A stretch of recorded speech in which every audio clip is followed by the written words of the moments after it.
તો એ લોકો એને મારે જવાબ આપવાનો મારે હોય નહીં, એનો વિષય છે.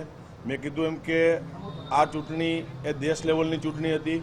આખા દેશમાંથી પ્રતિનિધિઓ આ ઇફકોની અંદર આવતા હોય છે અને પગલાં લેવાની વાત ક્યારે આવે કે મેં ભારતીય જનતા પાર્ટીની વિરુદ્ધમાં કામ કર્યું હોય, મેં કોઈ કોંગ્રેસને મદદ કરી હોય, પણ કીધું એમ કે છેલ્લે સુધી ભારતીય જનતા પાર્ટીના એક કાર્યકર્તા તરીકે, જવાબદાર ધારાસભ્ય તરીકે પાર્ટી માટે કામ કર્યું છે.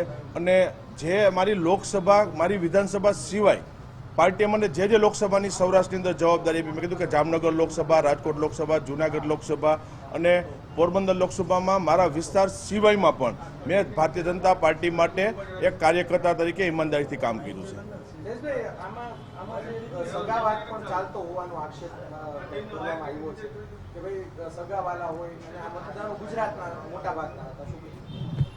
કીધું કે આ સહકારી ક્ષેત્રો કે જે સહકારી ક્ષેત્રો ઉપર લાખો ખેડૂત સભાસદોનો ભરોસો આ સહકારી ક્ષેત્રના માળખા ઉપર છે. મેં ભૂતકાળમાં પણ અનેક વખત કીધું છે કે રાજકોટ જિલ્લા સહકારી બેંક, રાજકોટ જિલ્લાનું સહકારી માળખું એ 2.5 લાખ ખેડૂત સભાસદોના ભરોસા ઉપર ચાલે છે.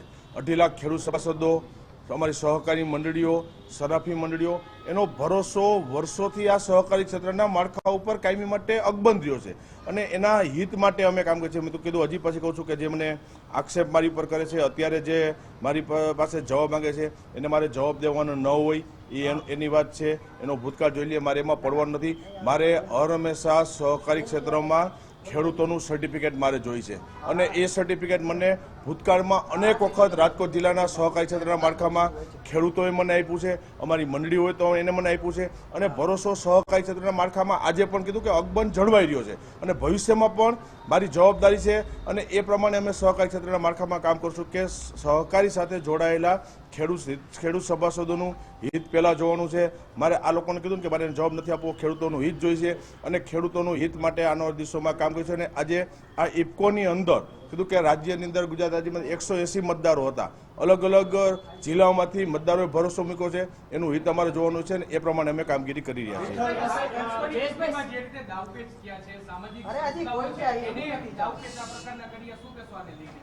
કીધું કે મારે મેં કાયમી માટે પોલિટિક્સ હોય, રાજનીતિ આવતી હોય કે સહકારી ક્ષેત્રો, મારે કાયમી માટે કહું છું કે એમાં સામાજિક સંસ્થાઓએ વચ્ચે ક્યાંય ન આવવું જોઈએ. કારણ કે હું પણ એક રાજકીય રીતે સહકારી ક્ષેત્રના આગેવાન તરીકે અને અનેક સામાજિક સંસ્થા સાથે હું પણ જોડાયેલો છું.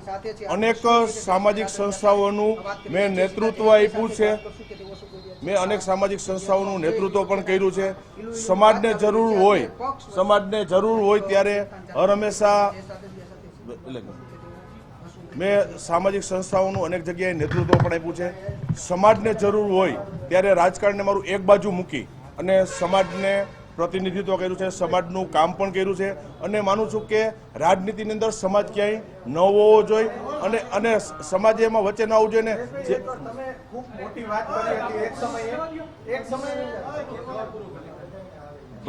વચ્ચે એમાં સામાજિક સંસ્થાઓએ ન લેવું જોઈએ, કારણ કે સામાજિક સંસ્થાઓનું કામ છે એ સંસ્થાઓનું નેતૃત્વ કરે અને જે સંસ્થાઓની અંદર જ્યાં રાજનીતિ આવી છે ત્યાં સમાજનું સારું નહીં પણ સમાજનું પતન થયું છે. એવું ભૂતકાળમાં અનેક જગ્યાએ આપણે જોયું છે. મેં કીધું એમ કે ફરીથી એક વખત એક સમાજનું પણ નેતૃત્વ હું કરું છું, ત્યારે મારું રાજકારણ હું એક બાજુ રાખું છું અને જ્યારે રાજનીતિનો સમય આવે ત્યારે હું રાજનીતિના મેદાનમાં કાયમી માટે હોવ જ છું. સહકારી સંમેલનની અંદર તમે એક બહુ મોટી વાત કરી હતી, તમારો વિડીયો પણ ખૂબ વાયરલ થયો હતો કે સમાજના નામે હું ક્યારેય રાજકારણ નહીં કરું.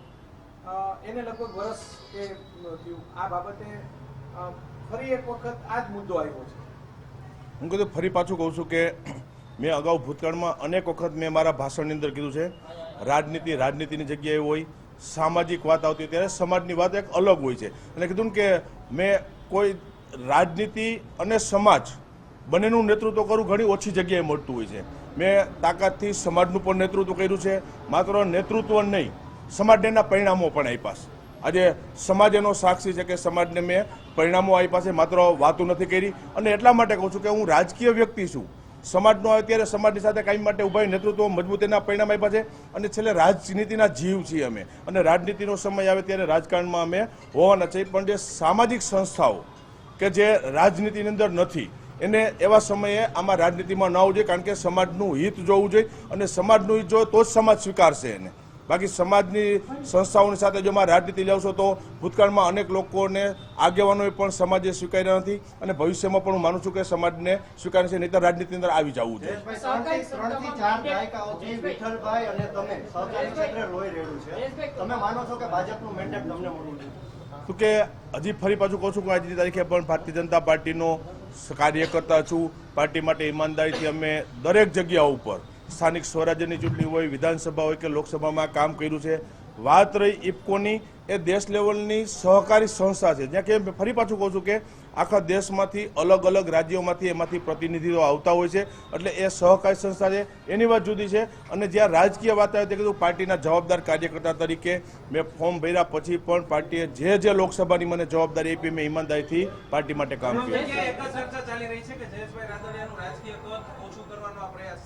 તો કે ક્યાંય એવી વાત નથી રાજકીય કદ ઓછું કરવાની, ક્યાંય વાત નથી.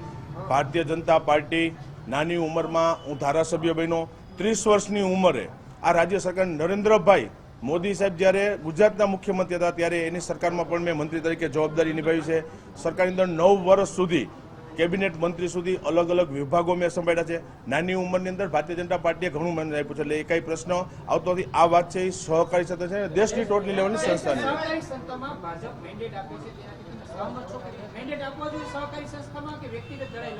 કીધું કે સહકારી ક્ષેત્ર માળખું એ આખી અલગ વસ્તુ છે અને સ્વાભાવિક એમાં કે ભારતીય જનતા પાર્ટીનું સહકારી ક્ષેત્રમાં ઇન્વોલ્વ થાય એ માટે મેન્ડેટની પ્રથા હતી અને ભારતીય જનતા પાર્ટીના જ આગેવાનો કાર્યકર્તાઓ એમાં બેસે. અને આજે હું ઇફકોની જીતો તો હું ભારતીય જનતા પાર્ટીનો જ કાર્યકર્તા મેં કે એમાં કોઈ સામેવાળાને કોંગ્રેસને મદદ નથી કરી.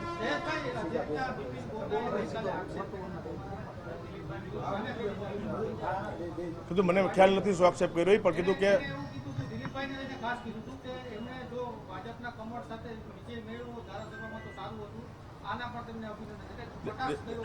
દિલીપભાઈએ ભૂતકાળની અંદર અનેક વખત રાજ્ય સરકારમાં મંત્રી છે, વર્ષો સુધી સાંસદ પણ રહ્યા છે અને ભારતીય જનતા પાર્ટીનું પ્રતિનિધિત્વ દિલીપભાઈ કરેલું છે અને અમરેલીની સીટ ઉપરથી અનેક વખત જીતા છે.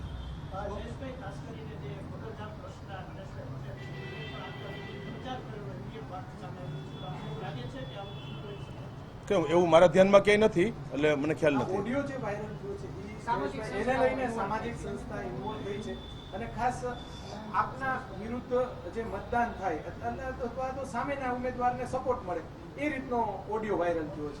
એટલે ફરી કહું છું કે કઈ સંસ્થા કોને છે એ મને આખું ખ્યાલ નથી, પણ ફરી પાછું કહું છું કે સામાજિક સંસ્થાઓએ જે સમાજનું પ્રતિનિધિત્વ કરે છે, જે સમાજના સારા કામ માટે સંસ્થાઓ બને છે, એને રાજનીતિની અંદર દખલગીરી ન કરવી જોઈએ. રાજનીતિ અલગ વસ્તુ છે, સમાજ અલગ વસ્તુ છે. મેં ફરી પાછું હું એક કહેવા જઈ રહ્યો છું કે હું પણ એક સમાજના આગેવાન તરીકે સમાજનું પ્રતિનિધિત્વ મજબૂત રીતે કરું છું. સમાજને એના પરિણામ આપ્યા છે અને માત્ર વાત કરું એટલું નહીં, સમાજ એનો સાક્ષી છે કે સમયે સમયે જ્યારે જરૂર પડી ત્યારે સમાજની પડખે ઊભા રહ્યા છે, સમાજને એનું પ્રતિનિધિત્વ કર્યું છે, સમાજને એના પરિણામ આપ્યા છે.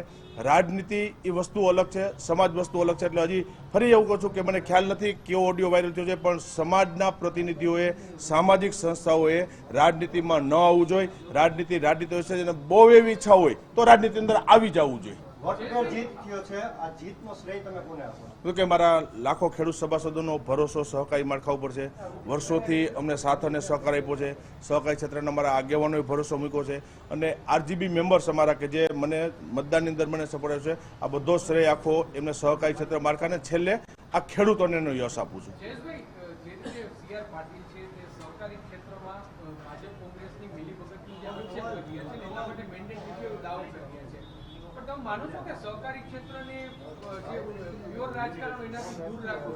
કીધું કે હું આજે ઇફકોમાં જીતીને આવ્યો, હું ભારતીય જનતા પાર્ટીનો જ કાર્યકર્તા છું. સામેવાળો કોંગ્રેસનો કોઈ જીતો હોય તો સ્વાભાવિક રીતે કહી શકીએ કે કોઈ કોંગ્રેસને આપણે મદદ કરી હોય. હું પણ ભારતીય જનતા પાર્ટીનો ધારાસભ્ય છું અને કાર્યકર્તા છું, એટલે ઇફકોની અંદર પણ ભાજપની જ જીત થઈ છે.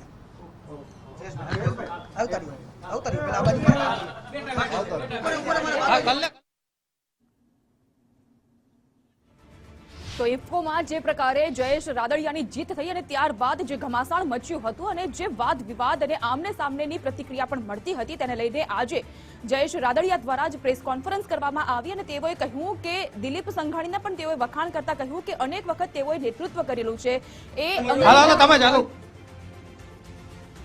જે રીતના ઇફકોની ચૂંટણી બાદ જે વિવાદ સામે આવ્યો છે માનવું છે એને આપણે અલગ રીતે જોવું જોઈએ, બરાબર. અને સહકારી ક્ષેત્ર જ્યાં ખેડૂતોનું હિત જોવાતું હોય છે, ખેડૂતોના હિત માટે હું કહું છું કે બીજું કાંઈ વિચાર્યા વગર ખેડૂતો માટે સહકારી ક્ષેત્રની સંસ્થાઓએ કામ કરવું જોઈએ. લગાડવામાં આવી રહ્યા છે, એક બોલો તમારા ઉપર આક્ષેપો લગાડ્યા છે, શું કહેશો? એ વ્યક્તિને મારે જવાબ આપવાની જરૂર નથી. એનો ભૂતકાળ જોઈ લઈએ. એને સહકારી ક્ષેત્રમાં ક્યાંય એવું એક સારું કામ કર્યું હોય રાજકોટ જિલ્લાની અંદર તો એને બતાવે. એને સહકારી સંસ્થાઓને તોડવાના કાયમી માટે પ્રયત્નો કર્યા છે. એ લોકો જે નીકળ્યા છે ને સહકારી ક્ષેત્ર અને ખેડૂતોના વિરોધી લોકો છે. સહકારી ક્ષેત્રને તોડવાના એને પ્રયત્નો કર્યા છે. એ લોકોને બોલવાનો અધિકાર નથી અને એને જવાબ આપવાનું પણ ઉચિત ગણતો નથી.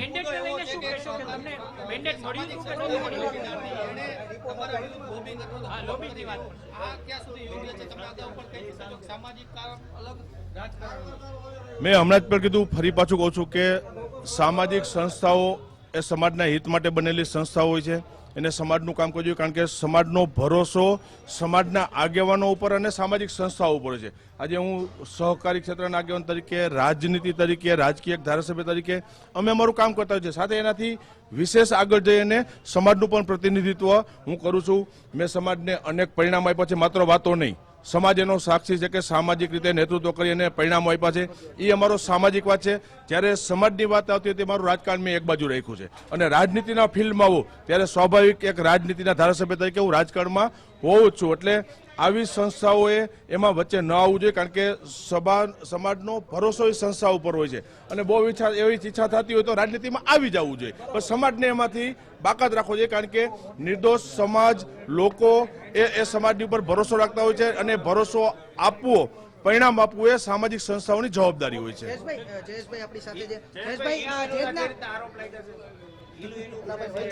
કીધું કે થાય એટલા માટે કે ક્યાંય કોંગ્રેસને મદદ કરી હોય તો સ્વાભાવિક હોય. આજે હું જીતો છું, હું ભારતીય જનતા પાર્ટીનો કાર્યકર્તા છું, જવાબદાર ધારાસભ્ય છું અને જીત થઈ છે તો હું પણ ભારતીય જનતા પાર્ટીની જેમ જ જીત થઈ છે. એટલે એમાં ક્યાંય કોઈ કોંગ્રેસ વાળો આવી ગયો એને રાખીને તો એને કહેવાય, પણ એમાં એવું કે છે નહીં.